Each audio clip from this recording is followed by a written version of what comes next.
거룩의 영성이라는 책에 보면 그 게리 토마스라는 작가가 미국의 대저택, 아주 큰 저택이죠. 수영장도 있고 방이 셀 수 없이 많고 정원도 넓고 하는 그 저택을 지나가면서 저기 있는 수영장에서 수영하면 얼마나 기분이 좋을까 그렇게 하면서 지나갔는데 어느 날 비행기를 타고 그 저택을 지나가게 됐습니다. 그러니까 밑에서 봤을 때 큰 저택으로 보이던 것이 몇백 미터 올라가서 상공에서 보니까 장난감처럼 보이고 더 높이 올라가니까 하나의 점으로밖에는 보이지 않는다라고 얘기합니다. 그러면서 하나님에게는 저택이 없다. 우리에게도 하늘의 이 시각을 가져야 된다라고 얘기를 하는 것을 봅니다. 하나님의 시각에서 보면은 이 땅의 것들이 다르게 보인다라는 것이죠. 여러분, 오늘 우리가 읽은 말씀, 예수님께서 십자가 지기 전에 우리가 오류와 우리도 빠질 수 있고 또 속을 수 있는 종교에 대해서 종교의 그 신앙과 믿음과 다른 부분에 대해서 지적을 해주고 진단을 해주고 있습니다. 불편하게 하는 것이고 또 어렵게 만드는 것입니다. 화 있을진저라고 강하게 예수님이 얘기하시는 것을 봅니다.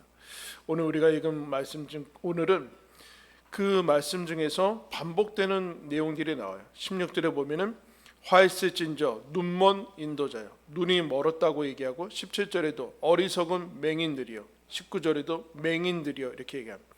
눈을 볼 수 없다라고. 여러분, 우리가 이제 우리나라는 보다라는 거 말고는 없는데 한자에는 보다라는 것이 많죠. 세계관, 가치관, 자아관, 관자를 이렇게 쓰게 됩니다. 본다라는 거죠. 가치관과 세계관에 따라서 인생이 달라지는 것을 봅니다. 그러면 여러분, 잘 보려면 무엇이 좋아야 됩니까? 눈이 좋아야 되죠, 여러분. 가치관, 세계관이 있다라는 것은 눈이 좋아야 되는데, 여러분 눈 아플 때 여러분 눈을 가리키는 것이 관자도 있고 목자도 있죠. 그리고 안자도 있습니다. 여러분 눈 아플 때 목과 가요, 안과 가요? 안과라고 하죠. 이제 야구를 보면은 야구에서 볼넷을 볼 4개 하면은 1루로 가거든요. 볼 넷을 잘 받는 그 선수를 뭐라고 그러는가 하면은 선구안이 좋다 그렇게 얘기합니다. 공을 골라내는 그 눈이 좋다. 여러분, 시력이 좋다는 얘기예요. 그 얘기 아니죠. 연습하고 실력을 쌓아서 이 공이 볼인지 스트라이크는 잘 구별을 한다라는 것이죠. 눈이 좋다라는 것은 단순히 육안이 좋다라는 것을 의미하고 있지 않습니다. 실력이 있고 안목이 있고 그렇게 얘기를 하게 됐죠. 그런데 오늘 우리가 읽은 당시 최고의 엘리트고 하나님을 잘 믿는다고 공인된 사람들인 서기관과 바리새인들은 주님께서 뭐라고 하시는가? 너희들은 눈 먼 사람이다. 눈이 멀어 있는데 사람들을 인도한다고 리더의 자리에 앉아 있다. 그렇게까지 얘기를 하게 됩니다. 그러면 이 사람들이 어떤 상태인가라고 보면은 16절에 화 있을진저 눈먼 인도자여 너희가 말하되 누구든지 성전으로 맹세하면 아무 일 없거니와 성전에 금으로 맹세하면 지킬지라 하노도다. 이런 거죠. 자기들이 맹세하는 것 중요성에 대해서 얘기하고 어떤 일을 확증하고 자기의 그 언행에 이제 권위를 확증하기 위해서 맹세를 하게 되는데 이런 얘기입니다. 내가 성전의 이름으로 맹세하면 그러면 안 지켜도 되고 성전에 금으로 맹세한다. 그러면 지켜야 된대. 웃기죠. 그 다음에도 또 나와요. 18절에 너희가 또 이르되 누구든지 제단으로 맹세하면 아무 일 없거니와 그 위에 있는 예물로 맹세하면 지킬지라 하는도다. 제단으로 맹세합니다. 그러면은 안 지켜도 돼요. 근데 제단에 있는 소나 염소, 양 있지 않습니까? 제단에 그 제물로 맹세하면 지켜야 된다. 법적 효력이 있다. 이러면 성전에 처음에는 천막으로 있다가 건물로 지어진 다음에 그 안에 언약궤나 성전의 도구들이 금으로 입혀지죠. 보관상이나 여러 가지 이유들로 인해서 어쨌든 그 안에 있는 것들을 보관하고 또 그것의 중요성을 상징하기 위해서 금으로 입힙니다. 그런데 여러분, 그 금이 중요한 것이 아니라 성전이 중요하고 성전에 있는 하나님이 중요하다는 사실을 이들은 놓치고 있다라고. 그러면서 주님께서 물으세요. 17절에 어리석은 맹인들이여 어느 것이 크냐, 그 금이냐, 그 금을 거룩하게 하는 성전이냐. 19절에 맹인들이여 어느 것이 크냐, 그 예물이냐, 그 예물을 거룩하게 하는 제단이냐. 여러분, 이들은 눈이 멀었다라는 뜻이 무엇일까요? 가치 분별을 하지 못한다는 것이에요. 금이 중요한 건지 성전이 중요한 건지 제단이 중요한 건지 재물이 중요한 건지 어느 것이 더 크고 중요한 건지 알아차리지 못한다라는 분별력에 문제가 생긴 것입니다. 어느 것이 중요한지 모르고 세상이 중요하다고 외치는 것을 자기들도 소중하게 여기고 살아가는 그 어리석인 모습을 봅니다. 그래서 예수님이 이들한테 맹인이라고 합니다. 육신의 눈을 얘기하고 있는 것은 아니죠. 즉 제대로 보고 살고 있지 않다. 중요한 것이 무엇인지 모르고 살고 있다. 여러분은 알고 살아가고 있습니까? 눈 뜨고 중요한 게 중요한 건지 알고 살아가고 있어요? 자신 있습니까? 우리가 제대로 보지 못하고 눈 멀고 살아가는 것의 첫 번째 것은 무엇인가? 문제예요. 문제. 우리는 문제가 닥치면, 문제가 없는 인생은 없는데 문제가 닥치면 어떻게 되는가? 갑자기 근시가 돼요. 문제밖에는 보지 못해요. 그래서 지금까지 감사했던 것들을 다 사라지게 만들어버리고 문제만 집착하게 만들어서 마치 100 있는데 하나가 잘못됐다고 해서 99를 다 버려버리고 이 문제 해결될 때까지는 아무것도 하지 않고 감사도 밀어버리고 없는 것에 집착하는 거죠. 문제가 생긴 것에 집착하고 없는 것에 집착해요. 결벽증이죠. 병이죠. 병. 여러분, 여기 지금 보면 이렇게 보여요. 여러분 집에 가서 보기도 하고 여러분도 보면 여기 자세히 보세요. 자세히 보면 여러분 못 앉아 있을걸요. 여기 세균하고 막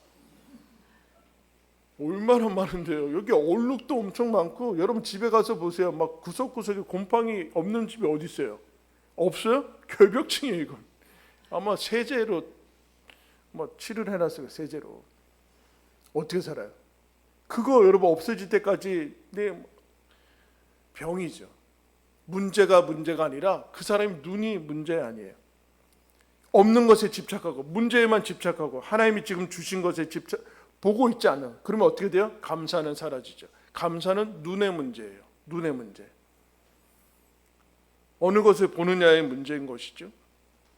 하다못해 여러분 여기 오늘 다 걸어서 오셨습니다. 그죠? 여러분들 걸어서 오시고 자기 발로 걸어서 오셨어요. 여기 엘리베이터가 없으니까 힘들죠. 걸어서 오셨다는 것이 무엇일까요? 여러분 보이지 않는 신경 하나 끊어지면 우리는 중환자실에 누웠을 겁니다. 중환자실에 누웠으면 여러분 간병비가 얼마인 줄 알아요? 한 달에 300에서 500이에요. 간병비만. 병원비 빼고 병원비 합치면 여러분 한 달에 1,000만 원 가까이 나오겠죠. 걸어 다니는 것만으로도 여러분 1,000만 원 벌고 있다니까요. 근데 1,000만 원 안 준다고 우리는 1,000만 원 지금 벌고 있다니까요, 여러분. 근데 이것이 우리들한테는 주어지지 않습니다. 왜요? 눈이 타락해서 그렇습니다. 여러분 아담과 하와가 첫 번째 타락할 때 이 땅에 죄가 들어오고 사망이 들어올 때 어떻게 됩니까? 눈부터 타락합니다. 멀쩡하던 평범한 선악과가 갑자기 먹음직도 하고 보암직도 하고 탐스럽게 눈이 타락합니다. 속이 타락하는 거죠. 그때 여러분 눈이 변합니다. 그리고 이 땅이 전부라고 생각되기 때문에 어디에 집착하는가? 문제를 해결할 수 있는 권력, 재물, 명예, 쾌락 여기에 집착하게 됩니다. 여러분 우리 흔히 욕심의 눈이 멀었다고 하죠. 돈의 눈이 멀었다고 해요. 그러면 어떻게 돼요? 하나님도 보이지 않고 사람도 보이지 않습니다. 사람도 중요하지 않고 하나님도 중요하지 않아요. 여러분 우리나라에서 늘 다른 선진국들이라고 치는 데는 안 그런데 다른 선진국들은 설문조사하면 가족이 제일 중요하고 직업이 제일 중요하다 이렇게 얘기하는데 우리나라만 계속 돈이 1등하고 있대요. 돈. 우리가 그런 지금 한국 사회에서 살고 있어요. 사람도 가족도 직업도 꿈도 다 중요하지 않게 되는 그런 한국에서 살고 있습니다. 눈이 썩었기 때문에, 눈이 보지 못, 욕심에 눈이 멀어 있기 때문에. 왜 그럴까요? 이 땅의 인생의 목적이 사실은 안전이 아니라 무사, 안일, 안주, 아무것도 안 일어나고 아무 일도 일어나지 않는 이 거짓 평화를 목표로 살고 있기 때문에 그렇습니다. 그러면 이 평화를 유지하고 안일하고 안주하고 아무 일도 생기지 않아야 되기 때문에, 그러면 세상에 힘을 가져야 되고 이 땅에 전부해야 되고 문제는 생기지 않아야 되고, 하나님께서 우리 인생을 통해서 이루고자 하는 뜻 같은 것들은 중요하지 않아요. 아무것도 일어나지 않아야 돼요. 사실은 죽은 인생이죠. 여러분, 죽은 인생 아니에요? 호수 끼고 있는 거 아니에요? 아무 일도 일어나지 않고, 새끼 밥 먹고 아무 일도 일어나지 않는, 아픔도 어떤 것도 느끼지 않는 그런 인생을 추구하고 있는, 눈이 멀어서 그렇습니다. 그러면 우리는 제대로 볼 수 없습니다. 그리고 우리의 눈을 망가뜨리는 것은 내면의 절망, 소망이 없는 것이 절망, 분노, 낙심, 이러면은 과거도 내일도 현재도 볼 수 없게 되죠. 사람도 사람으로 보이지 않고 막 살게 됩니다. 믿음과 소망과 사랑이라는 필터가 있어야 되는데, 그 필터가 아닌 절망이라는 필터가 내 눈앞에 있고, 그러면은 아무것도 살아갈 수 없게 되죠. 아까 그 책에서 그분이 그런 얘기예요. 여러분, 우리나라의 그 저출산은 심각하죠? 단순히 뭐 아기를 안 낳는 문제는 아니고 미래가 이제 사라지는데, 그럼 신기하게 우리 스스로 우리 인생뿐만 아니라 우리나라를 좋은 나라라고 생각하고 있지 않기 때문에 그렇습니다. 사실은 눈이 문제죠. 우리나라는 여러분 선진국 아닙니까? 못 사니까 그렇지 않죠. 그런데 이스라엘 역사 가운데 가장 힘들었던 시기는 여러분 애굽에서 종살이 했었던 때입니다. 애굽에서 노예로 400년을 지냅니다. 무려 400년. 그럼 여러분, 자녀를 낳으면은 자녀가 노예살이로 평생을 살아야 되고 무슨 인권이건 그런 거 없어요. 그냥 주류사회에 들어갈 수 없고 노예로 평생 고생하면서 살아야 되는데, 놀랍게도 그때 이스라엘 백성이 늘어납니다. 오죽하면 바로가 애굽의 위기를 느껴서 이스라엘 남자 태어나는 애들은 다 죽이라고 명령을 해요. 계속해서 늘어나니까. 여러분 생각해 보세요. 우리가 지금 애굽의 노예보다 나아요, 안 나아요? 안 나요? 애굽의 노예가 나아요? 비교할 수 없잖아요. 근데 우리는 아기를 안 낳아요. 무슨 문제예요? 다른 문제예요, 이건. 그들은 아기를 낳으면서 애굽보다 훨씬 더 막 숫자가 늘어납니다. 그때 우리처럼 넌 낳으면 해외 조선에서 나는 거니까 나봤자 이 인생, 힘든 인생을 뭐하러 살게 하고, 아이가 한 명 키우면 도대체 돈이 얼마나 들고 아기를 낳으면 안 돼, 아기를 보면서도 소망이 없고 뭐 이러지 않고, 요게벳이라는 여인이 모세라는 아이를 낳고 바로가 죽이라고 했는데 죽이지 않습니다. 하나님의 명령을 왕의 명령보다 소중히 여겨서 죽이지 않고 석 달 동안 숨기는데, 그 아이를 보면서 뭐라고 하는가? 이 아기를 보면서 이 아기의 아름다움을 보고 석 달을 숨겨 지냈더라. 아름다움이 뭐라고 그래요? 소망을 보는 거죠. 소망. 하나님이 아직도 생명을 우리 가운데 보여주고 있구나. 여러분, 그래서 아기를 안 낳는 나라는 소망이 없어요. 왜요? 새로운 세대가 일어나야지 바뀌거든요. 새로운 세대가 나와야지만, 그를 통해서 다 죽이라고 했던 그 명령에 순종하지 않고 낳으면 노예고 아무 소망이 없는 거기에서 아이를 낳아서 그 아이를 키울 때 이 모세를 통해서 출애굽을 시키고 새 역사가 일어납니다. 요게벳은 눈이 멀지 않았어요. 세상의 가치에 함몰되지 않았어요. 그리고 세상은 여러분 죽음이라는 것을 가지고, 죽음에 두려워하니까 죽음을 피해가려고 하면서 막 살고 있죠. 제대로 살고 있지 않아요. 그러면 이 차원에서 벗어날 수 없습니다. 여러분 묻겠습니다. 여러분에게는 금이 소중합니까? 하나님께 예배드리는 예배가 소중합니까? 여러분에게는 어떤 것이 소중해요? 믿음이 소중합니까? 아니면 정말 믿음 말고 이 땅에서 주어지는 것들이 소중합니까? 그러면 예수가 소중하지 않고 다른 것들이 소중하면 여러분들은 바리새인이고 그 서기관들이에요. 눈이 먼 사람들이에요. 눈이 먼 사람들. 믿음이 뭔지 모르는 거예요. 가치를 분별하고 있지 모르는 거예요. 가치가 분별하고 있지 않은 거예요. 돈만 주어지면 가족이건 사람이건 뭐 신앙이건 다 필요 없고 얼마든지 던질 준비가 되어 있는 사람들이 바리새인들과 서기관들. 그래서 예수를 바로 앞에서 보는데도 메시아인지 모르고 그냥 죽여요. 몰랐다는 것이 아니죠. 보이지 않은 거죠. 예수로 보이지 않는 거예요. 메시아로 보이지 않는 거예요. 왜요? 허름하니까. 무슨 가치가 있는, 세상적인 가치로 둘러서 있지 않으니까. 근데 예수님이 이 가치 분별을 하지 못하는 사람들한테 설명을 해줍니다. 20절 21절에 그러므로 제단으로 맹세하는 자는 제단과 그 위에 있는 모든 것으로 맹세하며 또 성전으로 맹세하는 자는 성전과 그 안에 계신 이로 맹세함이라. 제단으로 맹세한다는 것은 제단 제물이라는 것이 아니라 제단과 제단 예물을 동시에 포함하는 것이다. 그리고 성전으로 맹세한다는 것은 성전 안에, 건물이 아니라 성전 안에 계신 하나님으로 맹세하는 것이다. 지금 무슨 얘기예요? 근데 바리새인들과 서기관들은 뭐에 실패하고 있어요? 의미 파악에 실패하고 있어요. 가치 판단, 가치 분별도 실패할 뿐만 아니라 의미를, 본질을 통찰해 나가는 그것도 실패. 뜻을 모른다는 뜻을. 맹세한다는 뜻을 모르고 있는 거예요. 제단의 의미도 모르고 성전의 의미도 모르고 믿음의 의미도 모른다는, 의미 없다. 개념이 없는 것이죠. 개념이. 뜻이 없는, 즉 보이는 것에 집착해서 이것이 무엇을 뜻하고 있는지 모르고 있다라는. 그러면 이게 어떻게 가능할 것인가? 이게 어떻게 가능할 것인가 물어야 되는 거죠. 이 맹인들이 어떻게 가능할 것인가? 그래서 예수님이 22절에 이렇게 말씀하십니다. 우리 다 같이 한번 읽을까요? 시작. 또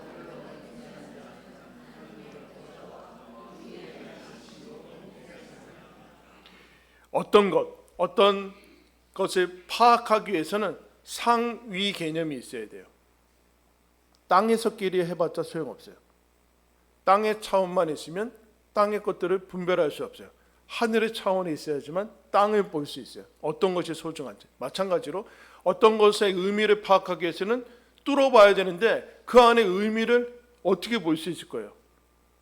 그 안에 들어가야 되는데 이 차원, 다른 세계가 있어야 되는, 땅을 제대로, 이 땅의 인생을 살아가기 위해서는 하나님의 나라, 하늘이 있어야 된다. 하늘이 있어야 된다. 하늘이란 하나님의 보좌와 하나님, 그 위에 앉으신 하나님이 계시다는 것이다. 하나님이 있어야지만 인간이 있는 것이다.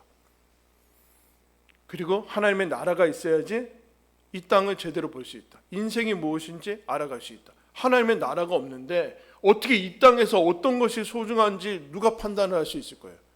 웃기는 거. 자기들끼리 그냥 소중하게 하는 거예요. 수단과 방법을 가리지 않고 그렇게 되는 것이죠. 상위 개념이 있어요. 상위 개념과 차원이 있어야 되는데 이건 단순한 개념이 아니라 하나님이라는 존재가 있어야 된다. 하나님을 알아야 된다. 그걸 여러분 믿음이라고 합니다. 하나님께서 우리에게 믿음을 왜 주셨습니까? 한번 따라 하겠습니다. 믿음은 눈이다. 믿음이라는 것은 눈이다. 눈. 가치와 의미를 파악하고 분별하고 통찰할 수 있는 눈이다. 이것이 없으면, 이것이 믿음이 있는데 이 믿음을 가지고서도 우리는 잘 파악을 하지 못하는 그런 모습들을 봅니다. 이런, 만약에 하나님이 안 계시다면 어떻게 살까요? 자기가 신으로 살아야죠. 자기가 모든 것을 통제해야 되고 모든 것을 다 해야 돼요. 그러니까 거기에는 아무런 평안도 없어요.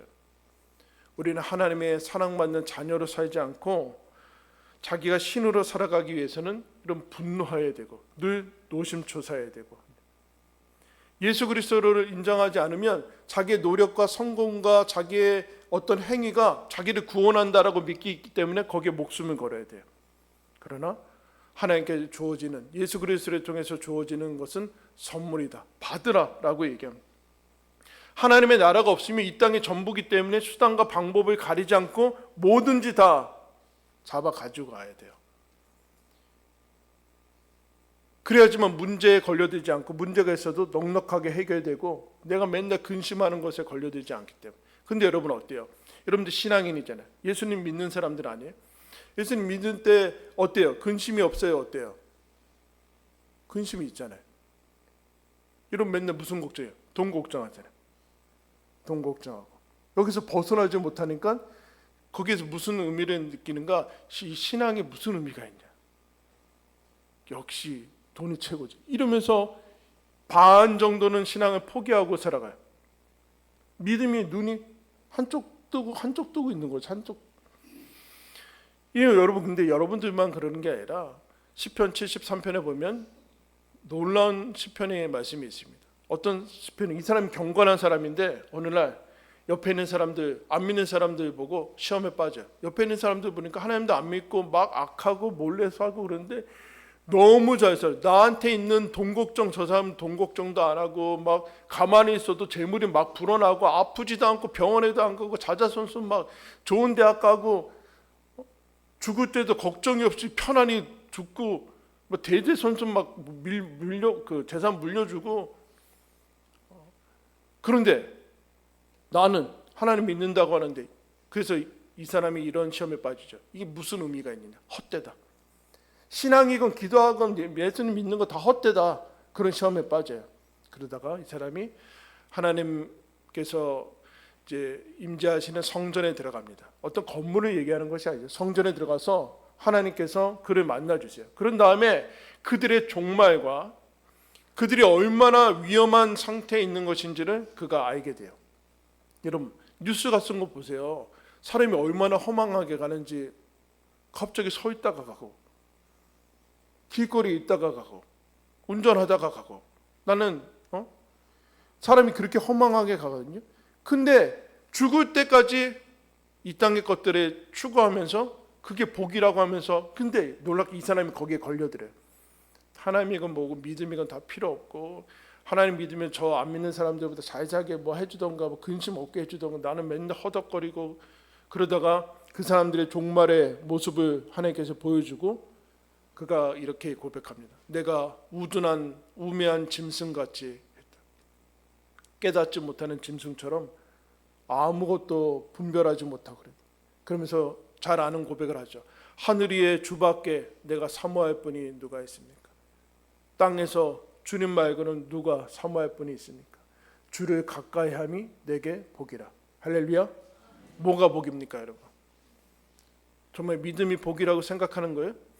예수 믿는 게 복이라고 생각하는 거예요? 예수 믿는 게 가장 중요하게 생각하는 거예요? 아니면 흉내내는 거예요? 네? 흉내내는 거예요? 아니면 예수 믿는 척 그냥 흉내내는 거예요? 아니면 정말 예수 믿는 게 정말 가장 큰 복이라고 와서 있는 거예요? 아니면 한 달에 걸쳐놓고 세상 거 추구하면서 이게 최고라고 하는 거예요? 아니면 정말 하나님을 가까이 하는 게 복이라고 알고 있는 거예요? 여러분 믿음에 들어왔으면 그 복을 누려야 될 거 아니에요? 하나님을 가까이 하는 게 복이다. 세상에 있는 게 복 아니지 않아요. 그러나 그것과는 비교할 수 없는 복이다. 하나님이 나랑 함께 하시고 나를 자녀 삼아 주시고, 지금도 지옥 가기에 충분한 우리들인데 지금도 용서하시고 하나님의 자녀를 삼아 주시고 하나님 나라를 예비하시고, 그런데도 우리는 저 세상을 향해서 부러워한다라는 얘기는 하늘과 하나님을 놓치고 이 차원과 이 상위 개념을 잃어버렸다는 거 아니에요. 그러면 결국엔 교회도 예수의 이름으로 모여서 하는 거는 그거밖에 없어요. 돈 자랑 밖에 없어요. 세상에서 얘기하는 다 그것 가지고 하고 있는 거예요. 그러면 바리새인들이고 눈먼 인도자라고 얘기해요. 하나님은 그냥 조력자일 뿐이고 내 삶에 가끔씩 나타나면 좋고 귀찮게 하지 않아야 되는 그런 존재로밖에는 전락하지 않는 거죠. 예수가 귀찮은 거예요. 그래서 제거하는 거예요. 바리새인들과 서기관들이 예수가 귀찮은 거예요. 죽이는 거예요. 같이 눈이 멀어드는 거죠. 근데 주님께서 얘기합니다. 내가 세상의 빛이다. 내가 길이요 진리요 생명이다. 나를 믿지 않으면 너희들은 평생을 방황하고 갈팡질팡하면서 어느 것이 소중한지 모르고 인생을 허무하게 망가뜨릴 것이다. 죽음에 쌓여 있을 것이다. 죽음을 두려워하지 않으면 사는 것을 두려워할 것이다. 그렇게 되고 죽는 게 두렵고 사는 것도 두렵고. 근데 여러분, 예수 믿으면 어떤 것이 옵니까? 죽어도 우리는 부활이 있을 것이다. 그런 생각을 하는데 여기에서 벗어나지 못하는 그런 모습을 보게 됩니다. 근데 주님께서 우리들한테 내가 길이고 생명의 길이다 그러면서 벗어나게 해주세요. 그래서 여러분, 이 믿음이라는 것은 예수님이 우리들한테 찾아오셔서 기존에 보는 것에서 다시 보게 해주시는 것을 믿음이라고 합니다. 여러분, 사도 바울이라는 사람이 하나님을 잘 믿는다고 스스로 착각했죠. 그래서 예수 믿는 사람들 잡아 죽이는 일에 앞장섰어요. 자기는 잘 믿는다고 얘기했어요. 그러다가 예수님이 이 사람을 만나 주십니다. 그 은혜죠. 근데 예수님을 만나자 눈이 멀어요. 바로 눈이 뜨지 않고 눈이 멀어요. 그래서 며칠 동안, 3일 동안 눈을 못 보고 있다가 아나니아라는 사람이 하나님의 명령을 받아서 그에게 안수하니까 이렇게 얘기합니다. 사도행전 9장 17절에 아나니아가 이렇게 얘기해요. 사울아, 곧 주 내가 오는 길에서 나타나셨던 예수께서 나를 보내어 너로 다시 보게 하시고 성령으로 충만하게 하신다 하니 즉시 사울의 눈에서 비늘 같은 것이 벗어져 다시 보게 된지라. 예수 믿자마자 바로 보지 않고 눈이 먼 다음에 아나니아라는 사람을 통해서 기도하고 눈이 비늘 같은 각막 같은 것이 벗겨지면서 다시 보게 된대요. 뭘 보게 된다는 얘기예요, 여러분? 가치를 분별할 수 있다는 거 아니야. 의미를 알 수 있다는 얘기고, 하나님과 예수 그리스도와 성령과 그 모든 차원을 가져서 이 땅의 것들을 다시 볼 수 있게 됐다는 거 아니에요. 이게 기독교예요. 그렇지 않으면 여러분, 밑에서 계속해서 뭘 차고 올라가고 하나님에게 도달하려고 하고 이 땅의 것들로 경쟁하고 그러면은 샤머니즘이죠.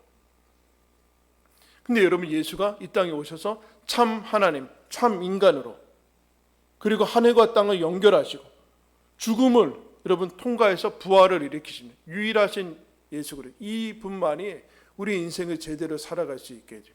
예수가 기준. 그 세상에 속지 마세요. 세상에 속지 않을 뿐만 아니라 옆에 교회나 옆에 크리스찬들한테 속지 마세요. 아멘? 그들이 그렇게 산다고 떵떵거린다고 하나님이 박수치지 않는다니까요. 근데 왜 자꾸 거기에 주눅 들고 삐죽거리고 시험 들고 질투하고 왜 그러는 거예요? 하나님이 언제 거기에 박수를 쳤어요? 예? 하나님이 언제 거기에다가 칭찬을 해줬다고? 왜? 바리새인들 다 박수치고 칭송하고 있는데 이 화이스진 저 독사의 자식들아, 이 욕하는 장면을 기억을 해야 돼요. 그리고 다 너덜너덜해진 사람들이 예수님한테 오니까 너희들은 의롭게 된 사람이다. 세리와 어부와 이런 사람들이 예수 그리스도를 따르는 제자로 가는 것을 왜 눈여겨보고 있지 않은 거예요? 거기에 눈을 떠야 된다. 그러면 어떻게 되는가? 사도 바울이 에베소서에서 이렇게 얘기합니다. 너희 마음의 눈을 밝히사 그의 부르심의 소망이 무엇이며 성도 안에서 그 기업의 영광의 풍성함이 무엇이며 그 힘의 위력으로 역사하심을 따라 믿는 우리에게 베푸신 능력이 지극히 크심이 어떠한 것을 너희로 알게 하시기를 구하노라. 그럼 기도해야 돼요. 한번 따라하십시다. 주님을 보게 해주십시오. 주님을 봐야 돼요. 주님을 보고 주님을 통해서 봐야 돼요. 뭘 어떻게 기도합니까? 바울이 이미 부활하신 예수님을 만났는데도 기도해요. 나는 너희를 위해서 기도하고 어떻게 우리 부르심이 무엇인지, 우리에게 주어진 기업, 하나님의 나라가 얼마나 놀라운 것인지, 그리고 지금도 우리와 함께하는 성령의 능력이 얼마나 지극히 크고 강력한 것인지 알기를 원하노라. 어떻게 해요? 너희 마음의 눈이 밝혀지기를 원한다. 너희 마음의 눈이 밝혀져서 우리가 얼마나 놀라운 자리로 부르심을 받았는지, 하나님의 자녀를 사랑하는 게 얼마나 놀라운 것인지, 우리에게 주어진 하나님의 나라가 얼마나 예수 그리스도가 죽어서 준 선물인지 이 귀중함을 알기를 원한다. 여러분 알고 계십니까? 알면 복이죠. 모르면 기도해야 돼요. 하나님, 제 눈을 뜨게 해주십시오. 프란치스코라는 사람이 기도했습니다. 하나님, 주님이 중요시하게 여기는 것을 저도 중요하게 여기십시오. 주님이 멸시하는 것을 저도 멸시하게 해주십시오. 사도 바울이 이 세상의 모든 것들을 다 배설물같이 여긴데 왜요? 예수 그리스도를 아는 지식이 가장 고상합니다. 우리는 이걸 뒤바꿔버렸어요. 뒤바꿔버렸어요. 예수 아는 지식이 가장 고상하면 이 고상함의 이 기쁨에 그래야 되는데 배설물도 긁어 모으고 있는 거예요 지금. 그러면 자랑하고 있는데 옆에 그거 없다고 자랑하고. 기독교가 초월과 내재를 동시에 가고 있는데 옛날에 워낙 초월의 부작용으로 인해서 내재를 강조하기 시작하면서 이 땅에 머무는 기독교로 바뀌기 시작했어요. 하나님의 나라를 다 없애버렸어요. 이 땅에서 잘 사는 게 하나님의 나라에 잘 사는 거라고 바꿔버렸어요. 그러면 아무런 힘이 없어요. 기독교는 아무런 힘이 없어요. 이 땅이 필요하지가 않아요. 하나님의 나라를 놓치면 안목을 가져야 돼요. 부르심이 무엇인지 기도해야 돼요. 하나님 눈을 열어주십시오. 정말 제가 중요한 것을 중요하게 보고 있습니까? 이 가치를 정말 알아차리고 있습니까? 아니면 세상에 있는 연예인들, 건물 가진 사람들, 돈 많은 사람들 부러워가지고 맨날 믿음하고 이거 어떻게 바꿔먹을까 생각만 하고 있는 거 아닙니까? 하나님 이거 알게 해주십시오. 목숨이 나가 떨어져더라도 가치 있어서 여러분 순교하는 거예요. 억지로 순교하는 게 아니에요. 그것을 알고 있느냐의 문제. 그러면서 이렇게 얘기합니다. 안목이 있고 주목해야 돼. 우리가 주목하는 것은 보이는 것이 아니요 보이지 않는 것이니 보이는 것은 잠깐이요 보이지 않는 것은 영원함이라. 하나님 주목하게 해주십시오. 안목을 가지고 하나님을 기도할 뿐만 아니라 훈련해야 돼요. 아무거나 바라보지 마세요. 주목해야 돼요. 뭐요? 보이지 않는 것을 주목하세요. 하나님과 성령과 사람과 약속과 우리에게 있는 보이지 않는 그러나 계시는 하나님과 영생과 죽음을 이기는 능력과 그런 것에 주목해야 된다. 그렇지 않고 보이는 것에만 잠깐 있다 없어질 거기에만 주목하면 너희들은 제대로 살아갈 수 없다. 건강도 돈도 재물도 인간관계도 다 잠깐인 것이다. 하나님의 나라 안에 들어가야 된다. 하나님의 나라 안에. 거기로 저와 여러분이 초대를 받고 있습니다.